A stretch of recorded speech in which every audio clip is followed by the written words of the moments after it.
धर्म की बातें कर रहे हो हमसे। अच्छा चलो तुम बताओ धर्म का फल क्या है? धर्म करने से पुण्य मिलता है। पुण्यों से क्या मिलता है? पुण्यों से स्वर्ग मिलता है। और धर्म से क्या मिलता है? बोले धर्म से सदाचार, सदाचार से मर्यादा, मर्यादा से भगवान की प्राप्ति होती है। गोपी ने कहा वो तो हमको हो गई, देखो तुम सामने खड़े हो। अब जब हो गई, अब उल्टा पूरा घूम करके फिर से धर्म करो, फिर से साधन करो, ये सब घुमाव क्यों? जब तुम खड़े हो सामने, धर्म का फल हमारे सामने खड़ा है, तो अब धर्म निर्वहन करके हम करेंगे क्या? और वैसे भी प्रभु, हम जो आज कर रही है ना, ये धर्म नहीं है, ये अधर्म भी नहीं है, ये है परम धर्म। धर्म और अधर्म से भी परे होता परम धर्म, हम उसका निर्वहन कर रही हैं। बहुत सुंदर उत्तर दिया गोपी ने, ठाकुर जी प्रसन्न हुए। आहा, बड़ी अच्छी बात कही। भगवान गोपी के साथ विहार करने लगे। विहार करते करते करते सुखदेव जी कहते, गोपी के मन में आ गया मान, अभिमान, और अभिमान आते ही नंद नंदन घनश्याम गोपी को छोड़ करके अंतर ध्यान हो गए, चले गए। जैसे ठाकुर जी गए, अब गोपियों का हृदय जोर जोर से श्री कृष्ण के मिलन की उत्कंठा में त्राही त्राही करने लगा। रुदन करते करते वृंदावन में चीख आरंभ हो गई गोपियों की, चहु ओर बस कृष्ण मिल जाए, कृष्ण की प्राप्ति हो जाए। ये भाव रख के गोपी वृंदावन में यमुना पुलिन पर गिरती पड़ती कृष्ण को पुकारती है, और तभी उसी पुकार से गीत प्रकट होता है, एक गीत उत्पन्न होता है, प्रवाहित होता है, जिसका नाम है गोपी गीत, जो वैष्णवों का प्राण है। कहते कोई गीत होते हैं दुनिया में जो नाचना सिखाते हैं, कोई गीत हंसना सिखाते, पर गोपी गीत रोना सिखाता है। गोपी गीत भगवान को पुकारना सिखाता है, कैसे भगवान को पुकारा जाए। तो इस गोपी गीत में गोपियाँ जो भाव व्यक्त कर रही हैं, हम सब भी 2 मिनट के लिए बड़े शांत चित्त होके, भाव से एकदम डूब करके, अपने मन में ये भाव रख के, हमारी दशा भी उन गोपियों जैसी है। हम कृष्ण के थे, पर फिर न जाने क्या अपराध हुआ कि हम उनसे बिछड़ गए, उनसे दूरी हो गई, और अब इसी संसार के चक्कर में काट रहे हैं। बस जन्मते फिर मर जाते, जन्मते फिर मर जाते। इसलिए हे नाथ, इस जन्म मृत्यु के चक्कर को खत्म करके हमें अपना बना लीजिए। ये भाव रख करके 2-4 श्लोकों का हम सब गोपी गीत का पाठ करेंगे। आज वृंदावन की इस धरती पर अद्भुत, दिव्य, अनुपम, अद्वितीय महारास का आनंद भगवान ने गोपियों को दिलाया। सब गोपियों के मध्य में कृष्ण, अकेले कृष्ण नहीं, हर गोपी के साथ एक कृष्ण, और सारा वृंदावन आज कृष्ण में हो गया। कृष्ण की उस महारास की बांसुरी से वृंदावन गूंज उठा। आइए हम सब भी उसी वृंदावन के रास में थोड़ी देर के लिए चलें, भाव से गाएं, आनंद लें, नृत्य करें, और नृत्य के बाद जैसे शांति से बैठे वैसे ही बैठ जाएंगे, वापस हल्ला नहीं करेंगे। कन्हैया श्याम सुंदर सुंदर रास का आनंद ब्रज की गोपियों को प्रदान करते हैं, जिसको प्राप्त करके सारी गोपियां धन्य हो जाती हैं। भगवान ने इस दिव्य अनुभूति का आनंद लाया है गोपियों को। आप हम सब ने भी बड़े स्पर्श मात्र से इस रस का आनंद प्राप्त किया है। अब रस प्राप्त हो गया, नाच लिए, गा लिए, अब बैठ जाओ शांति से, एकदम बात करना कर दो बंद, और ध्यान यहाँ दो। महाराज हुआ, भगवान ने गोपियों को कहा कि देखो, अच्छा इस महाराज में एक और विचित्र बात हुई कि भगवान ने ये जितनी गोपियां आई थी ना, प्रभु को पता था कि अब इन गोपियों के घर वाले जब इनको घर में नहीं पाएंगे तो ढूंढने आएंगे तो रास में बाधा बनेगी। इसीलिए क्या किया भगवान ने, छाया गोपी की एक छाया गोपी इन सबके घरों में योग माया के द्वारा भिजवा दी। पति सोच रहा है यहाँ बैठी है गोपी, और वो असल में जाके रास में आनंद ले रही है। तो भगवान ने कहा कि देखो कोई वैसा परेशानी तो नहीं, पर अब समय हो गया है, अब तुम्हें जाना चाहिए। भगवान सबको विदा देते हैं, सब गोपियाँ अपने अपने घर आ जाती हैं। घर आने के पश्चात ये रास का प्रसंग सुनाया शुकदेव जी ने राजा परीक्षित को, और उसके बाद भगवान के और जो ब्रज की शेष लीला है उनको सुना रहे हैं। भगवान ने एक प्रलंबासुर नाम के दैत्य का उद्धार किया।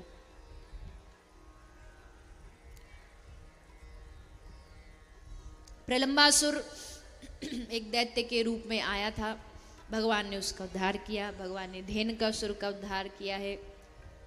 प्रलंबासुर एक गाय के रूप में, गाय के बछड़े के रूप में आया था। अब देखो इस बात से सिद्ध होता है कि ब्रजवासी कितना प्रेम करते हैं गौ माता से, कि जब कृष्ण ने प्रलंबासुर को मारा तो पूरा ब्रज कृष्ण के खिलाफ खड़ा हो गया, जबकि कृष्ण की एक बात, एक वाणी पर ब्रजवासी कुछ भी करने को तैयार हैं। बरसों से जो इंद्र की पूजा करते आ रहे थे वो सारी रीति तोड़ दी एक बार कृष्ण के कहने पे। कृष्ण का गिरिराज की पूजा होगी, सब बोले ठीक है जी, पाप लगेगा, जो होगा देखा जाएगा, हमारा कन्हैया कह रहा वही होगा। लेकिन यहां जब कृष्ण ने प्रलंबासुर को मारा, वो गाय के बछड़े के रूप में आया था, तो पूरा ब्रज कन्हैया से नाराज हो गया कि तुमने गौ हत्या की। ठाकुर जी बोला जी हमने गौ हत्या थोड़ी करी, राक्षस था, रूप बदल के आया तो हम क्या करें, मारना पड़ता। बोले नहीं नहीं, अब जब तक पश्चाताप नहीं करोगे तब तक ब्रजवासी तुम्हें माफ नहीं करेंगे। गोपियां नाराज, राधा रानी नाराज। तो ठाकुर जी बोले क्या करना पड़ेगा प्रायश्चित के लिए। बोले जाओ सारे धरती में, भारत में जितने तीर्थ हैं, वहां जो जो पवित्र नदियां कुंड हैं, सबके जल में जाके एक एक डुबकी लगाओ, तब तुम्हारा प्रायश्चित होगा। तो भगवान ने कहा हमें जाने की क्या जरूरत है, अरे जब सिस्टम अपने ही हाथ में है हमारे, तो क्यों ना उसका फायदा उठाया जाए। भगवान ने कहा हम क्यों जाएं, सबको यहीं बुला लेते, ब्रज में ही बुला लेते। तो ठाकुर जी ने सारे ब्रज के, सारे भारत के जितने भी कुंड नदी सबको ला करके ब्रज में गोवर्धन गिरिराज जी में मानसी गंगा को प्रकट किया। आज भी उस मानसी गंगा में लोग जाके स्नान करते और कहते समस्त तीर्थों का उसमें वास है। वहां कन्हैया ने डुबकी लगाई और प्रायश्चित हो गया, तब ब्रजवासियों ने क्षमा किया। और यही नहीं, ठाकुर जी ने सारे भारत के तीर्थों को ब्रज में बुला रखा है। जब कृष्ण के बाबा वृद्ध हो गए तो मैया बाबा दोनों बोले कि बेटा लाला, हमने मनोती मांगी थी कि हमारे अगर लाला है जाएगा तो हम तीर्थ यात्रा पे जाएंगे, सारे भारत के तीर्थन को दर्शन करेंगे। तो ठाकुर जी बोले बाबा आप तीर्थन में जाओगे, धक्का खाओगे, व्यवस्था कैसी ऊंच नीच होगी, एक काम करो हम यहीं बुला लेते। तो ठाकुर जी ने सारे तीर्थों को ब्रज में बुला लिया। केदारनाथ, बद्रीनाथ, द्वारिका, काशी, हरिद्वार, सारे ब्रज में है। जब ब्रज 84 कोस की परिक्रमा करते हैं ना, तो सब आते हैं, ये सबका दर्शन होता है। केदार आदि बद्री सब दर्शन आते हैं। तो इस प्रकार ठाकुर जी ने प्रलंबासुर का भी उद्धार किया। इसके बाद अब भगवान की मथुरा लीला आरंभ हो रही है। कंस के द्वारा अक्रूर जी को भेजा गया। कंस ने देखा इतने दैत्यों को भेजने के बाद भी एक वापस ना आया। पूतना मर गई, तृणाव्रत, बकासुर, अघासुर सब मारे गए। क्यों ना कृष्ण को यहाँ बुला लिया जाए, देखा जाए इसमें क्या शक्ति ऐसी जो किसी से मरता नहीं। विश्वास पात्र अक्रूर जी थे, इसलिए अक्रूर जी को भेजा गया। अक्रूर जी ब्रज में आए। ब्रजवासियों को पता चला श्री कृष्ण को ले जाने अक्रूर आया है। ब्रज में हाहाकार मच गया। सब ने कहा यह क्रूर नहीं, इसका नाम तो क्रूर रखना चाहिए। इतनी क्रूरता कि हमारे कन्हैया को हमसे छीन करके ले जा रहा है। सारे ब्रज ने रोते हुए, रुदन करते हुए श्री कृष्ण की विदाई की। प्रसंग बहुत गंभीर है, बहुत प्यारा है, लेकिन हम प्रणाम करते हुए आगे बढ़ेंगे। श्री कृष्ण भगवान अक्रूर जी के साथ रथ में विराजमान होकर मथुरा पहुंचे। अकेले गए थे, पर पीछे से यशोदा मैया ने नंद बाबा और गांव के कुछ ग्वाल वाल सबको भेज दिया कि आप भी जाओ, कृष्ण अकेला गया है। सब आ गए। भगवान श्री कृष्णनंद बाबा से बोले, बाबा तुम्हारी आज्ञा हो तो जरा हम मथुरा शहर घूम आए, जरा दर्शन कराएं, सुनो है बड़ो बढ़िया शहर है। तो बाबा बोले, कन्हैया जा तो, चलो तो जा, पर देख लाला ने एक सावधानी रखियो, यू तेरो गोकुल नंदगांव नहीं है कि सब लोग तो कुछ क्षमा कर देंगे तेरी शरारतन पे। ये मथुरा के लोग हैं, बड़े समझदार पढ़े लिखे लोग हैं, तो लाला कोई चोरी चकारी नहीं करनी यहाँ पे। ठाकुर जी बोले, अच्छो बाबा नहीं करनी का? बोले ना। अच्छो एक बात बताओ बाबा। हाँ बोल बेटा। बोले बाबा चोरी ना करूँगो, पर कछु माल पसंद आ गए तो छीन तो सकूँ। बाबा बोले, तू टेढ़ो की टेढ़ो ही रहेगो। दाऊ दादा को बोले ने, तू या के संग जा, या को बड़ो खतरा अकेले जाने में, कछ भी खुरापाती कर देगो, सो एक काम कर तू या के संग जाइयो, और भैया ने क्या संभार के लियो, कछ करन मत दियो। बोले ठीक है बाबा हम जा रहे, चिंता ना करो। ग्वाल बाल बोले, बाबा हम भी जाएंगे। बोले ठीक है चले जाओ, पर ने ध्यान दे जाइयो। तो ठाकुर जी सबको लेके चल पड़े। अब जैसे प्रभु निकले, मथुरा के लोगों ने कृष्ण की चर्चा तो सुनी रखी थी और सबको पता था कि यही 8वां पुत्र है, यही हमारा तारनहार है। तो सब अपने अपने घर से दिया लेके, आरती की थाली लेके खड़े हो गए, फूल माला लेके खड़े हो गए। अब जितने भी ठाकुर जी के ग्वाल वाल सब कन्हैया को देख रहे टकटकी लगा के कि अरे कन्हैया, अरे लाला तेरी तो बड़ी इज्जत है मथुरा में। अरे भैया हम तो समझे कि माखन चोर है, चोरी करवे वारो, या कि का इज्जत होगी कहीं दुनिया में, पर भैया तेरी तो बड़ी पूछ है। पर लाला ने हमको पहले बता दे तो ने हम अच्छे अच्छे कपड़ा पहनाते, हम तो जा धोती फटी धोती में घर बैठे सोई वही में उठाए। ने तू बता तो इतना सम्मान होगो तो ने सज धज के आते, कोई बढ़िया कपड़ा पहन के आते। अब ऐसे कपड़ा पहन के अब कोई तोते पूछेगो ये कौन है, तू कहेगो ये मेरे यार है मित्र है, तो तेरी बड़ी बेइज्जती होगी। तो भैया ने कहीं ते बढ़िया से कपड़ा को जुगाड़ करवा दे। ठाकुर जी बोले लो अभी कराते। आगे गए यमुना के घाट पे धोबी कपड़े धो रहा था, बढ़िया गठरी बांध रखी थी। तो ठाकुर जी ने जाके धोबी को कहा कि भाई साहब 2-4 कपड़े निकाल के हमारे ग्वाल वालों को दे दो। धोबी था कंस का धोबी। अब जैसे कंस वैसे ही उनके चाहने वाले। जैसे कन्हैया को देखा, ब्रजवासी बालकों को देखा, बोला अच्छा गवार गांव के ग्वाला, कहाँ तुम गवार, कहाँ हमारे महाराज कंस, उनके कपड़े पहनोगे तुम? शक्ल देखी तुमने कभी अपनी? अब जैसे ऐसा बोला तो सबरे ग्वाल वाले एक दूसरे को मोड़ो देखवे लगे। अरे भैया लाला इतनी घनघोर बेइज्जती तो हमारी आज तक काई ने ना करी, तेरे होते हुए इतनी बेइज्जती। लाला कन्हैया या आज तू अपने पूतना वारे हाथ दिखाई दे, या को भी पता लगे कौन ते पालो पड़ो है। तो ठाकुर जी ने तुरंत बनाया मुक्का मुष्टिक और धोबी के सर पे प्रहार किया, और वहीं धोबी का राम नाम सत्य हो गया।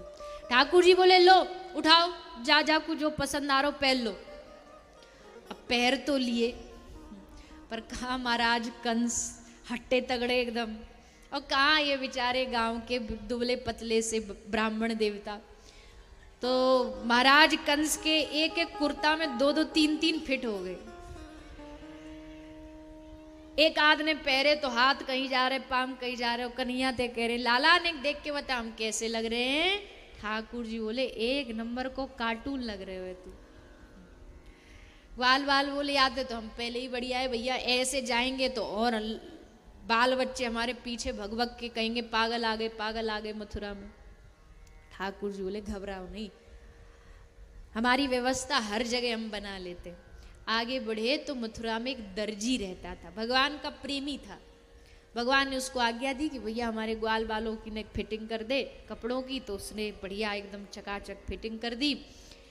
फिर भगवान ने सुदामा नाम के एक माली से फूल माला लेके एक एक गले में सबको माला पहना दी। बढ़िया कपड़ा हो गए, माला हो गई। पर देखो ब्रजवासियों की असली पहचान किस चीज से जानते हो?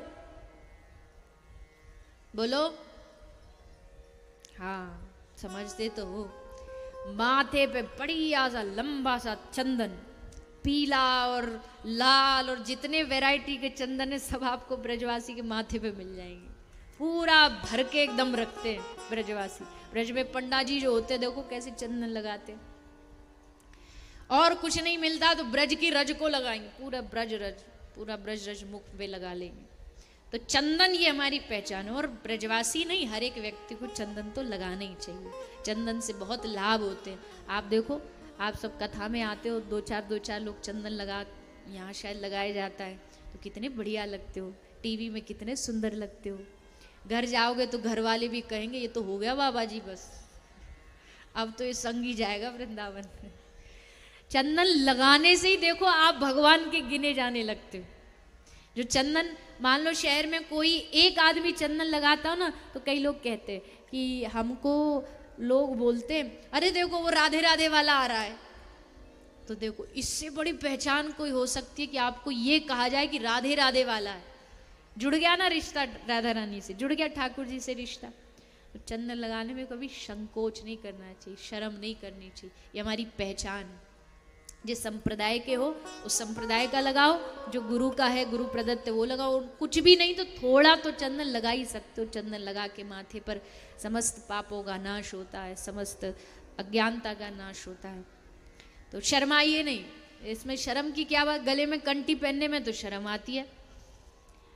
और दूसरा कोई भी कितना भी महंगा महंगा, अजी तुम वो रानी वाला कोहिनूर हीरा भी पहन लोगे ना गले में, तो भी तुम्हारी मुक्ति की, उद्धार की गारंटी नहीं है जब तक गले में तुलसी की कंठी नहीं धारण करोगे। तो तुलसी की कंठी इस बात का प्रमाण है कि आप ठाकुर जी के हो, रजिस्टर हो चुका है, रजिस्ट्रेशन कंफर्म है कि आप भगवान के हो। तो चंदन, एक दासी थी सैरिंद्री कुब्जा, चंदन लेके कंस को जाती थी लगाने के लिए। जैसे उसने देखा कृष्ण ने उनको देखा तो कृष्ण ने बड़े प्रेम से कहा, हे सुंदरी क्या चंदन सेवा दोगी। कुब्जा को ये शब्द कई बार सुनने को मिला था, लोग उसे सुंदरी सुंदरी कह के चिढ़ाते थे, पर आज जिसने ये शब्द बोला उसमें बड़ा प्रेम छुपा हुआ है। नजरें उठा के देखी तो श्याम सुंदर सामने खड़े हैं। बड़ी प्रसन्न हुई कुब्जा, हाँ प्रभु आप ही की तो प्रतीक्षा थी, आप ही के लिए तो ये चंदन सेवा है।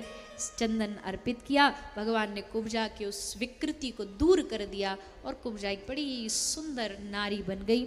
इस प्रकार कुब्जा पर कृपा की, कंस का धनुष भंग किया। जिस धनुष का कंस को वरदान था जो तोड़ेगा वही तुम्हारा काल होगा, भगवान कृष्ण ने जाकर के उस धनुष को तोड़ दिया।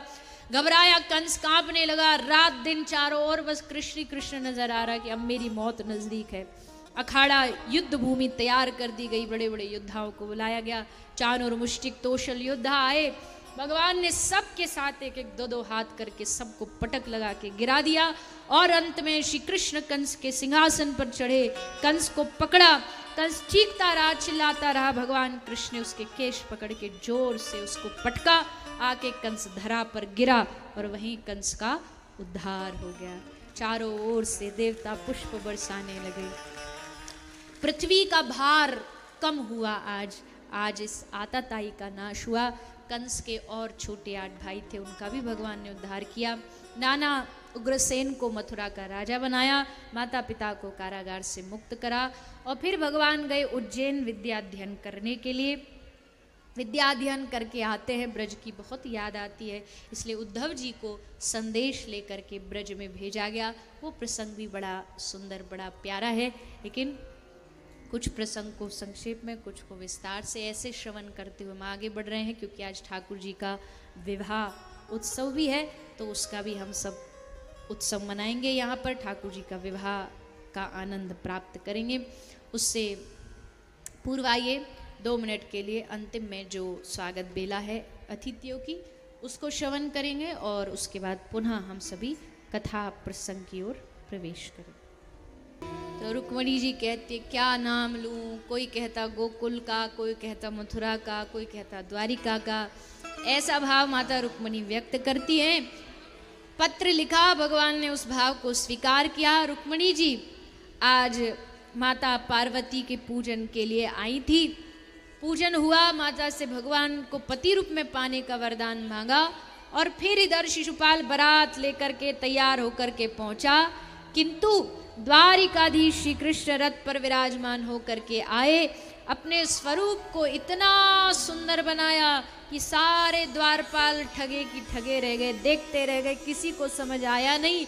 और भगवान कृष्ण ने रुक्मिणी जी का हाथ पकड़ा, उनको खींचा और अपने रथ पर बिठा करके उनका हरण करके वहां से ले गए। बोलिए रुक्मिणी वल्लभ भगवान की। रास्ते में कथा आती है, रुक्मिणी ने पीछा किया, पहुंचे भगवान तो माता रुक्मिणी और भगवान कृष्ण का विधिवत विवाह हुआ। प्रथम विवाह है द्वारिका में श्री कृष्ण का, तो आज पूरी द्वारिका को सुंदर सजाया गया। सब देवता पधारे, ऋषि महात्मा विप्र पधारे और विप्र गणों की उपस्थिति में भगवान कृष्ण और माता रुक्मिणी का माल्यार्पण हुआ। माता रुक्मिणी जी भगवान श्री कृष्ण के गले में माल्यार्पण करती हैं।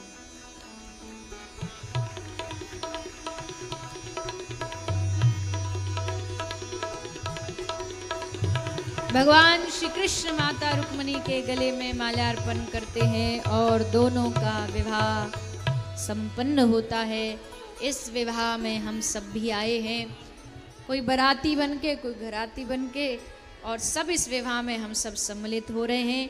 आनंद से गाएंगे, नृत्य करेंगे, अपने अपने कीमती आभूषणों का सब ध्यान रखेंगे। सबसे निवेदन।